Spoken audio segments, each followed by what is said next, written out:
Stuff. All right, Tim, if you'll give me a Matt LaFleur screen grab, we're going to talk a little Jaden Reed here. All right. And this was Matt LaFleur earlier today talking at the press conference, and he was asked about Jaden Reed. And then we're going to hear from Jaden Reed as well. And just got a quick little update. You guys know the whole situation with Jaden Reed, the Adam Schefter tweet that all of a sudden Adam Schefter walked that back really, really quick. You'll remember how that all unfolded. Basically saying that Drew Rosenhaus, Jaden Reed's agent, had told Adam Schefter he met with the Packers to discuss Jaden Reed's role, and it was confirmed he is the wide receiver number 1, kind of paraphrasing there, which was really weird because you know Matt LaFleur didn't say, yeah, he's our wide receiver 1 like that. They don't see their offense that way. Nonetheless, Matt LaFleur was asked about Adam Schefter's report on Jaden Reed's agent questioning Brian Gutekunst on his role in the offense. Here's what Matt LaFleur had to say about it today. Just about apparently clarifying where he stands. I didn't even know about that. I saw the report, had no idea. So I know nothing about it. I haven't had a conversation about it. No. Okay. How do you think he's been? He's been outstanding. I tell you what, it's a special group, and I think not only the rooks that we have coming in here, just being around them now for a couple weeks, I think it's a high character group, which is always important to us, and they approach it the right way. But I've been really impressed with our veterans taking these guys under their wings and kind of showing them the way and really helping them, coaching them. That's one of the emphasis of this offseason, I would say, is just trying to make sure that we're developing leaders, especially when you have a younger team. You want to make sure that you have leaders, and those guys have taken it to heart. And, Jayden's been instrumental. I think a lot of these guys, him, Rome, Christian's out there, even though he can't be out, physically doing a lot of the activities. He's been outstanding. Wicks, all these guys, Bo Melton, Malik, I see him always coaching. And it's not just the wide receiver unit. It's really been across the board. All right, so there you go. There was Matt LaFleur, obviously, talking about the situation. Now let's move on to what Jaden Reed had to say. Then I want to get everybody's reaction, and then we'll kind of cover the details, the important details of the drama, as I put on the Patreon group, because it feels like a big nothing bird. Give me one more screen grab here, Tim, just in case somebody uploads this to their YouTube channel and we get hit. So appreciate you, buddy. Here we go. Here was Jaden Reed asked about the situation. I wish you guys could see the facial expressions because he was side-eyeing and grinning. It's obviously nothing to him, but here we go. With all that said, was there anything that you felt you wanted to have clarified after how this offseason went? I mean, not necessarily. That's what our exit meetings are for. That's why I talked to Coach, and that's why I talked to Matt. That's why I talked to Braves, Steno. Everybody. I've been talking to Goody. So, all that stuff for us. We have those conversations. We clarify what we need to clarify in house. So, I don't think any of that is. I think all that is done in house, and we clarify what I need to get better at. What they want from me and everything, and I'm here to just do my job and take care of those things. Were you watching the draft? Yeah, no doubt. Yep. What'd you think when you saw receiver? Listen right here. Listen what he says. I thought it was. I mean, honestly, if you want to be real, I knew we were taking the receiver. We kind of talked about it. It's like I knew we were taking a receiver. I love it, dude. In house a little bit, so I kind of already knew that was gonna happen. So, it was great. I mean, the whole, him being here, that was crazy. It being in Green Bay, that was a surreal moment, I know, for him, because, I know when I got the call and it was my birthday, it was crazy. But him being here live, I know that was crazy. So, and then Savion as well, great player, dynamic, playmaker. So that's another great piece to this offense. That's what we need. We need more playmakers that can help us win on Sundays. I'm telling you, dude, Jaden Reed's a damn leader, bro. There's no two ways about it. I love that. Yep. And that's why I about lost my mind in the offseason when so many fans were like going at him like he was this big liability last year. I'm like, what are we even talking about? Anyway, let's get everybody's reactions. Go around the horn. We'll start with, I don't care who goes first here. I don't remember who I started with last time. I apologize, but you guys fire away.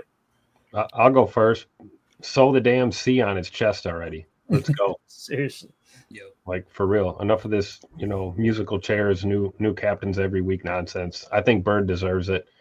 Clearly a leader, not just on offense, but in the locker room. And he's a vocal guy when he needs to be, but he's definitely, example driven, leads by example in his work ethic. And clearly this whole, all this drama was a nothing burger, really. And it sounds like everybody's focus. We heard the whole wide receiver room come into question at certain points during this whole drama. And it's like, there really doesn't seem to be a major issue. I think people would like there to be, because, it gets you clicks and it's good for your blog and good for your posts. But I don't think there's anything here. And glad to see that Jaden Reed is really coming into his own here, going into year 3. It's going to be exciting. Yeah, absolutely. Yeah. And Jacob, I was listening to that PFF podcast, and the dude was going through quarterback wide receiver combos, and he had because he had to pick one wide receiver, right? He had Jordan Love and Jaden Reed 12th, ahead of Josh Allen. Obviously, there were some others. We were just ahead of Kansas City, just behind the Chargers. So I'm not mad at that. And if you have to pick one wide receiver right now, it probably is Jaden Reed. Just, the way he's carrying it, the way he's moving forward with it, helping out the young guys. I think that, we're in good shape with where Reed is at right now. And just, getting past this, we just hopped onto this idea of, new news out of Jaden Reed. You got to jump on that kind of stuff in the offseason. But I think it's not going to be, too big once season starts. Yeah, I think what's more impressive is that he knows how to handle the media. When the media is being a bunch of, just absolute, just dorks. And you can tell that they're trying to set the dude up. They're trying to set him up so that he can maybe, and I shouldn't say they're trying to set him up. I should say that Shefty probably got a little over his skis. He clearly realized that he had a nothing burger. Then he tried to back it up and remain professional. Then that, though, sparks the fire that the local media and the national media are going to just feed on that. That's a feeding frenzy. And had Jaden Reed not been able to keep his poise, to almost kind of brush off the way that they're asking the questions, like, bro, it's nothing. Like, I literally got a new agent. He touched base. We have our end of the year meetings. They tell me what I got to do better on. I'm here now. I'm helping the young guys. And then the biggest thing that shocked me was that, we all knew we were going to draft a guy. He literally said they talked about it, which to me does two things in my brain.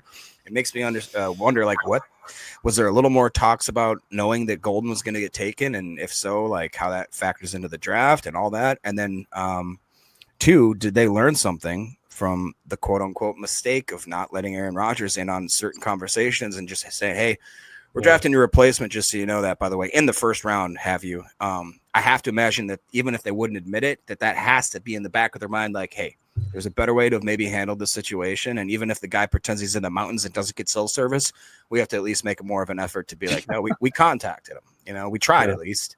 I think at the very least, it shows that, the front office was pretty open and with communicating to the offense and to the receivers, right?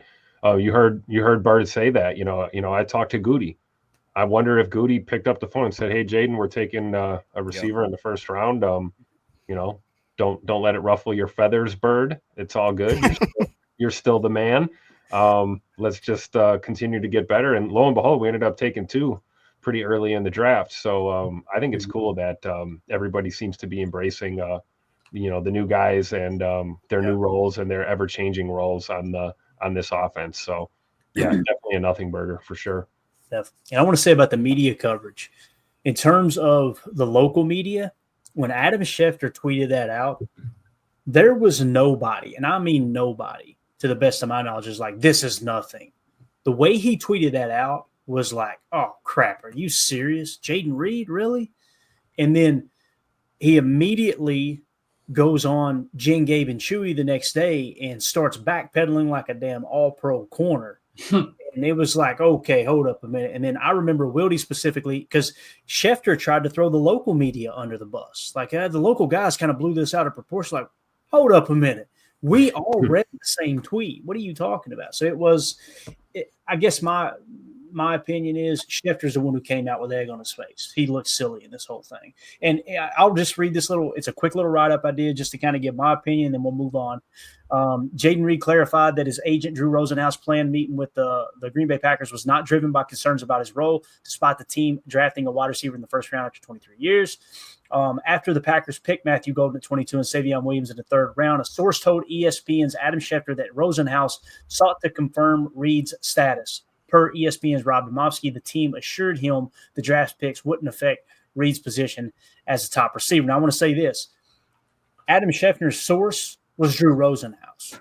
This was Drew Rosenhaus trying to puff his chest up a little bit, and Adam Schefter said, hey, let me get a tweet out there, get some little engagement farming here, and it smacked him right in the rear end is what happened. So it's one of those situations. You guys know when you were back in school, when you were young and dumb, there was always someone that was running that mouth, and when the crap hit the fan, it was what huh? No, I didn't mean that. What do you mean? You know, the confrontation at the locker in between classes, we all seen that happen a time or 12, right? Yeah. And everybody loses that energy. So or like when Emilio says, I got a girlfriend, and then they're like, where is she? And he goes, she goes to another school. Right. Always goes to the other school. Never in the same district. You know what I mean, Jacob? It's tough, man. Yeah, let me get my pump real quick. Let me get my air pump. I'll show you my girlfriend. So people misunderstood Reed. Said what Reed said post OTA. My new agent Rosenhaus planned to align with the front office pre-draft. It was routine, but somehow it leaked. I want to check with the agent there, Burgess. People from their own view form their own views, and that's fine. Reed led the Packers in catches and yards the past 2 seasons, though they've lacked a true number 1 receiver since trading Devontae Adams in 2022. His production fell late in the season while dealing with injuries. Now, listen to this. This was some new information that I got today that I didn't even realize. Maybe I'm just so far out there. I'm too stupid to realize this was on the surface the entire time. So he was dealing with an ankle. We talked about that. A dislocated shoulder. We briefly mentioned that. He actually tore his labrum, it sounds like, in the playoff loss to the Eagles. So he had to rehab from that. No surgery was needed. And it sounds like it showed no issues at OTA, signaling he's fully recovered from all those injuries. So he was banged up last year, man. And he still led the team in receiving, you know? So, and again, it explains why his targets went down. The people who say his production really dipped in the second half of the season, all you got to do is take 2 seconds and realize, oh, his production didn't dip. His targets dipped. That was why his production wasn't there. He said today, quote, winning matters most. I don't care about targets, 2 or 10. If we win, I'm good. I lift teammates up. That's what he said. Coach Matt LaFleur lauded Reed's mentorship of Golden and Williams. Jayden's outstanding. He said, noting veterans like Romeo Doubs, Christian Watson also stepped up as leader. Christian Watson's a leader in that locker room. I just wish he could stay healthy because, man, he's got some serious leadership qualities. He does. We're building leaders this offseason, LaFleur said. Jayden's key for our young team. So before we move on and this is the last time we're going to talk about this whole situation because this is over. It's done now, right? We finally got to hear from Jayden Reed. That's what I was waiting on. And like somebody said in the chat, seeing him side-eye and grin and everything, you could tell he's just like, this is so stupid. So it's done. Anything else y'all want to add? Put that quote up right next to Lombardi's in the locker room. Winning matters most. I don't care about targets, 2 or 10. If we win, I'm good. I lift teammates up. I love it. That's a hell of a quote. That's a new tattoo right there, Jacob. You got room on one of the arm sleeves or something, man? No, he's got another butt cheek, man. Okay. I will just jump off of what Tim said there.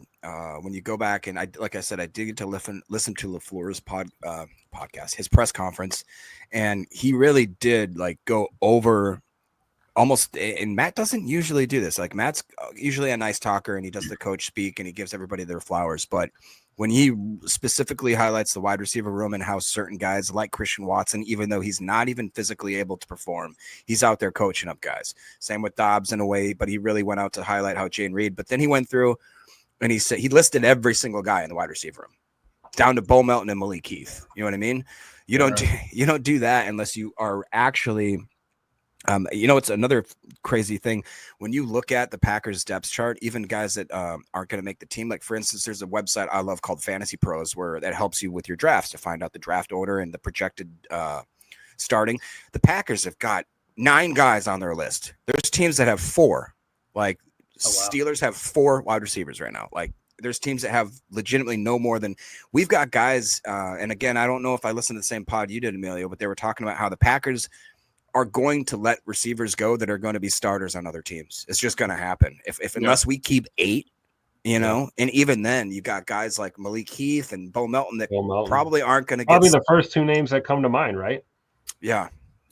But even think about like Nicole Harbin. There's talk that this guy's just been nothing but a great teammate since he's been in there. So going to be talented players that are going to have to be let go of this team just because of the depth that we have on the roster currently. Yeah.